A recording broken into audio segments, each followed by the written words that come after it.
là, on va commencer, il est 11 h, on va commencer la manifestation et on va demander clairement une entrevue avec le maire pour qu'il nous reçoive et qu'on puisse déposer les signatures et qu'il est en poste. Voilà. Alors on y va. Non, non, non aux discriminations. Non, non, non aux discriminations. Non, non, non aux expropriations.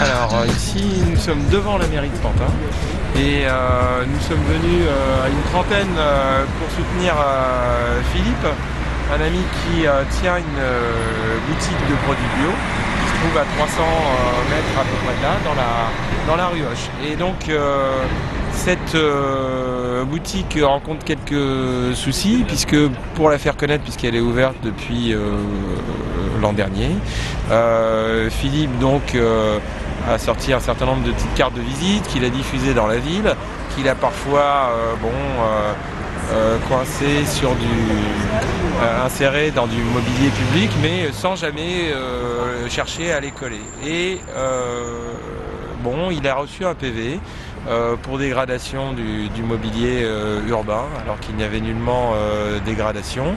Donc petite tracasserie. C'est la seule boutique bio de la ville, donc normalement la mairie devrait plutôt essayer de l'encourager, d'autant que c'est une mairie comprenant des élus verts et pas seulement du Parti socialiste.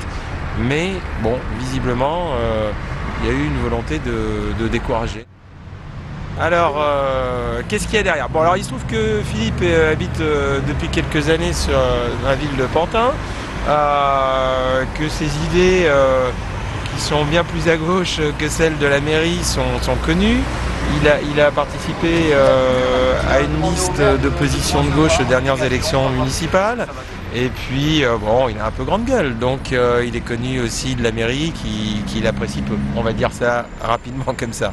Bon, après, il y a un problème qui est plus sérieux que ça, c'est qu'il habite dans une zone qui est très convoitée. Donc dans laquelle il y a eu rue Hoche un certain nombre de destructions. Il y a expropriation de l'immeuble dans lequel il est, parce que lui est locataire, mais il n'est pas propriétaire en fait de l'immeuble. Donc une des revendications qu'il a, et un des objets aussi de la manifestation, c'est de demander de pouvoir bénéficier d'un relogement ailleurs, à partir du moment où il y a expropriation, il y aura destruction, il y aura une opération de rénovation urbaine.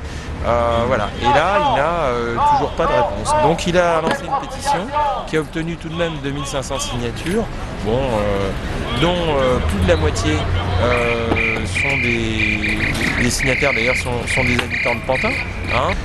Il est prêt à fermer la boutique là et aller l'ouvrir dans un autre quartier de Pantin. Donc on attend des réponses de monsieur le maire pour être reçu pour l'instant. Nous attendons tout ça. Ça y est, il arrive. Ah, il arrive, monsieur Bon, il arrive. Bonjour. Bonjour, monsieur Bon. Bonjour, Philippe Dumont. Le directeur de cabinet du maire. Tout à fait. Voilà. On se connaît déjà, hein, on s'est déjà vu. Voilà. Donc, je vous ai averti il y a une quinzaine de jours. Voilà, c'est ça. Est-ce qu'on va être reçu par vous peut-être ou par monsieur? Moi, je vous reçois aussi. Non, le maire n'a pas souhaité vous recevoir. Comme il connaît bien l'objet de votre démarche et la nature du problème. Ouais. Donc, il m'a demandé uniquement de recevoir la pétition. Uniquement de recevoir la pétition? On rentre alors pour la tamponner? C'est froid dehors, monsieur Bon, il fait froid, on se gèle là. Voilà, c'est vrai. Hein. C'est bon aujourd'hui. On peut se mettre au chaud. C'est l'hôtel de ville. Hein, c'est l'hôtel de ville. C'est l'hôtel du peuple normalement. C'est la maison du peuple. Hein, donc, elle est fermée, je comprends pas. Non, je vous reçois tous les trois, je prends la pétition. Bah d'accord, ok, d'accord. Très bien. On va être reçu par le directeur du cabinet du maire qui est effectivement peut-être va parler avec nous et vouloir parler avec nous. Hein. Très bien, il va parler avec nous, donc on va pouvoir dialoguer avec lui, avec monsieur Bon. Alors, Philippe a demandé à la mairie puisque lorsqu'il y a dégradation, il y a intervention, soit des services municipaux, le nettoyage, soit une entreprise, ça peut être aussi une entreprise qui intervient. Voilà, donc 160 €, une amende. Lui, il a demandé la copie de la facture d'intervention des services municipaux de l'entreprise. À ce jour, il n'a pas eu de réponse, c'est-à-dire que la municipalité était incapable de produire cette facture. Alors bon, nous avons la faiblesse de penser que peut-être, c'est pas sûr, cette facture n'existe pas. Peut-être que cette intervention était imaginaire. C'est-à-dire pour retirer des cartes qui n'ont jamais été collées, on n'a pas besoin de l'intervention d'une entreprise. Enfin, ce serait quand même dommage que la seule boutique bio de Pantin disparaisse. Et sinon, les seules boutiques bio qui existent ne sont pas des boutiques bio. Il y a une enseigne comme Leclerc, par exemple, qui diffuse des produits bio qui font venir à des milliers de kilomètres là. Bon, ça en soit quand même pas grand intérêt, quoi, hein, si on fait venir des produits bio et à coût de CO2 en plus, c'est quand même un petit peu nul.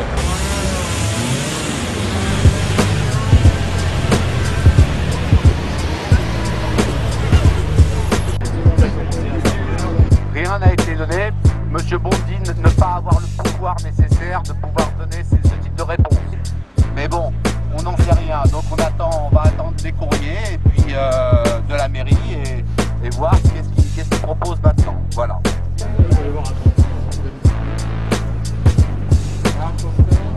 J'espère. J'ai été entendu. Déjà j'ai été entendu et maintenant c'est le retour. La vraie question c'est de savoir s'il va y avoir un retour, une réponse. Mais je pense que la petite intervention après, là, concernant la presse, ça pourrait peut-être faire bouger un peu les choses. Peut-être, oui. On va espérer. Voilà. Je reviendrai vous voir. Avec grand plaisir.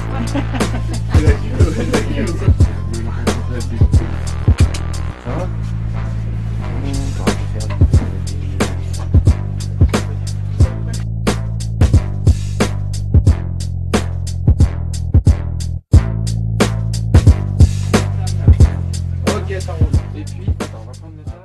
Alors, les produits en question, ça vient d'une coopérative, des coopératives ouvrières de production, qui centralisent sur le monde entier des fruits et légumes. En fait, le gros souci, c'est d'avoir des fruits et légumes de proximité.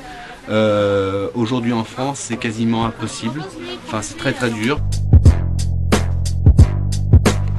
Alors France, parle-nous un peu de cette boutique-là, Culture Bio. Qu'est-ce que tu trouves ici en tant que voisine?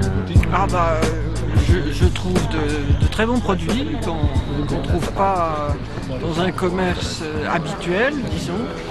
Et j'ai retrouvé des goûts qui existaient dans mon enfance.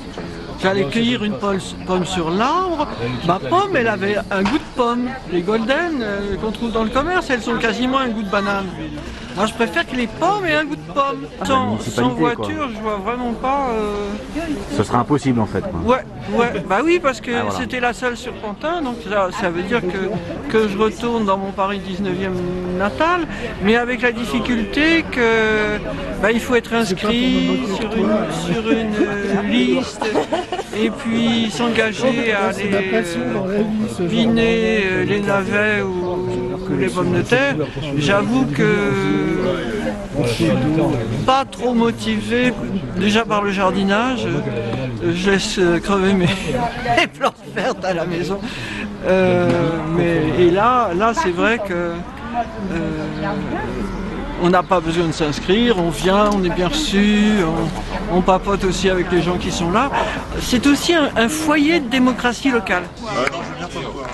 Bonne poire. Ah oui, pomme poire et